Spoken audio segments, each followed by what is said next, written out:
Hi, guys. I hope you had a great summer. We've been working on a lot of things around here. So, one of the things that we've been working on are academic schools and concentrations. So, let me provide you guys with a little overview. So, what are academic schools and concentrations? Basically, they're a cluster of courses or a grouping of courses that are organized into possible career pathways or college majors for students. It's an opportunity for them to explore these potential interests for future planning and preparation. In addition, these interdisciplinary frameworks are an opportunity to kind of highlight connections between our K to 12 curriculum and programs and then those future pathways students might want to pursue. What are they not?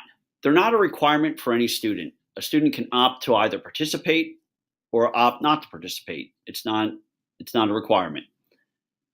It's not a commitment to any given concentration. Students can participate in multiple concentrations. They could start a concentration, stop a concentration, start another one, whatever really that they want to do. This really aligns to the concept of uh, personalized learning. In addition, I want to highlight that this is not a new way of organizing our building. We're still going to remain structured in departments, and really, this is just a way to kind of organize some of the cross-disciplinary efforts and work that we've been doing already, but in a more focused way.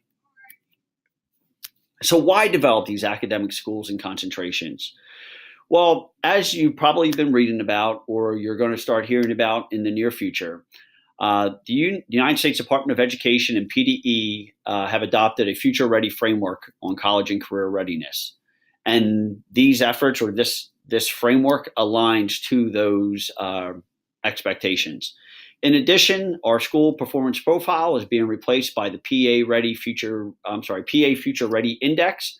And one of the indicators in the Future Ready Index is Career Readiness Benchmark. And this initiative or this framework is going to address that indicator specifically. In addition, and more importantly, it's going to provide our students with an opportunity to explore potential life pathways prior to spending an extraordinary amount of money in college tuition. It also is going to help our students to make purposeful decisions when selecting their courses during their high school careers. In addition to that, it's going to focus our decision making on future courses and curriculum development, which courses we introduce to our course selection guide, which courses we're deciding to pursue in writing, and really kind of just focusing our efforts in a fiscally responsible way, but also a way that is relevant and connected to our students and their futures. And finally, hopefully one of the benefits is going to be that our GV students are going to have an additional edge during their college admissions process, as they're going to be having the opportunity to talk about the concentrations that they participated in, highlight how they explored specific majors or careers prior to going into college. So all of those things will hopefully help distinguish our students even more across the cohorts of kids that they're competing with. So how are we going to go about doing this? So first and foremost, we are going to have a lot of opportunity for feedback and revisions based on the feedback we get from leadership such as the curriculum coordinators, staff, parents, and students.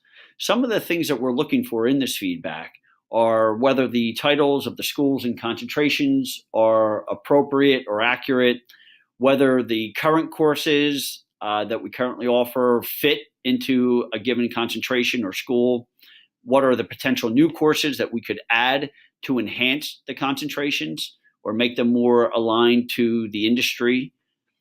How do our clubs, activities, and internships fit into this framework? What are the number of courses in each concentration? Originally, we were looking at 4 or 5. Is that just right? Is it too few? Is it too many? Also, what are some of the recognitions that should be associated with completing a concentration?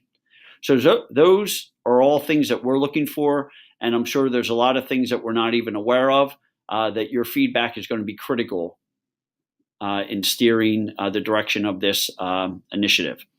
In addition, we're going to consult with college and career professionals to make sure that we have that we're aligned to industry expectations and things that are going on in the higher ed realm.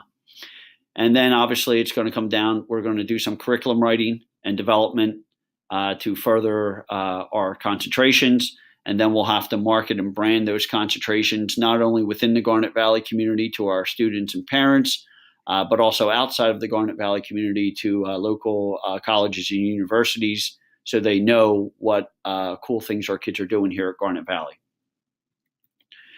So this timeline right here kind of gives you an overview of a draft of what we're looking, or how we're looking to roll this out. So in August, we're rolling it out to the curriculum coordinators, and also that's going to be the first opportunity for departments to give feedback and provide some revisions that we could possibly make. In mid-September, there will be a second review by departments. In mid to late September, we're going to share it with parents and student groups. In late September and early October, we're going to consult with our industry professionals and higher ed partners. In early October, it's going to come back to the staff for a third review. And then mid-October, it's going to come back for a fourth and final review to the staff as well. Then in November, we will propose it to the school board at an education committee meeting. And then we'll just follow our normal timelines in December and January and into the spring with our course selection guide process.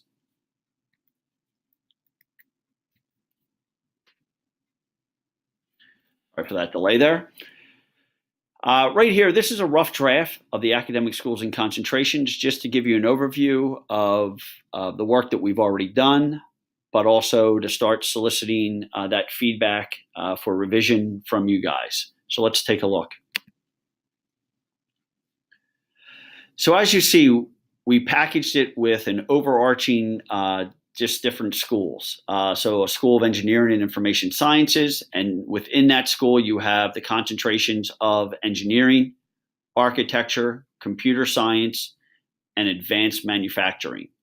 Just so you see the color coding, you can look down on the left-hand side, and it has the color coding explanation right here. If there's no shading, those courses already exist. If they're in green, they're currently being written or are close to being completed in the writing.